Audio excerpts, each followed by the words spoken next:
అందరికీ నమస్కారం అండి. ఆంధ్రప్రదేశ్‌లో రైస్ కార్డ్‌కి సంబంధించి ఈకేవైసీ అనేది ఇప్పుడు నడుస్తూ ఉంది.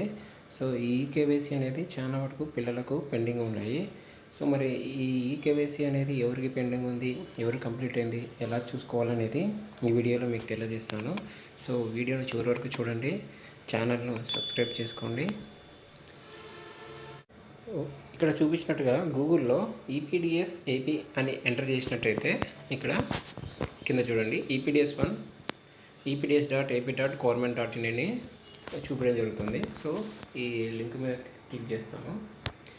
సో ఇక్కడ ఈ పేజీ అనేది ఈపీడీఎస్ ఆంధ్రప్రదేశ్ సంబంధించి ఈ పబ్లిక్ డిస్ట్రిబ్యూషన్కి సంబంధించిన సైట్ అనేది. సో ఇందులో డాష్బోర్డ్. సో నెక్స్ట్ సో ఇక్కడ మనకు చాలా రకాలుగా ఆప్షన్స్ ఉన్నాయి. సో ఇక్కడ చూసినట్టయితే రైస్ కార్డ్ సెర్చ్. సో ఈ ఆప్షన్ మీద క్లిక్ చేయండి. సో ఇక్కడ search ration curd rice card అంటే మీకు పాత రేషన్ కార్డు ఉంటే ఆ నెంబర్ కానీ లేదంటే కొత్త రైస్ కార్డ్ నెంబర్ ఉంటే అదైనా కానీ ఎంటర్ చేయొచ్చు అనమాట.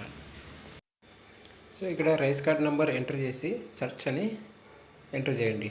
సో ఈ విధంగా డీటెయిల్స్ అయితే డిస్ప్లే అవ్వడం జరుగుతుంది. సో ఎంతమంది ఉన్నారు ఇక్కడ చూడండి. సో సెల్ఫ్, హస్బెండ్, పిల్లలు.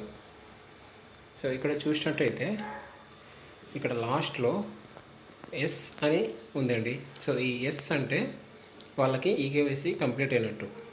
సో సెల్ఫ్, హస్బెండ్కి ఇద్దరికి అయింది, కానీ పిల్లలకైతే నో అని ఉంది. సో వాళ్ళిద్దరికీ ఈకేవైసీ కాలేదన్నమాట.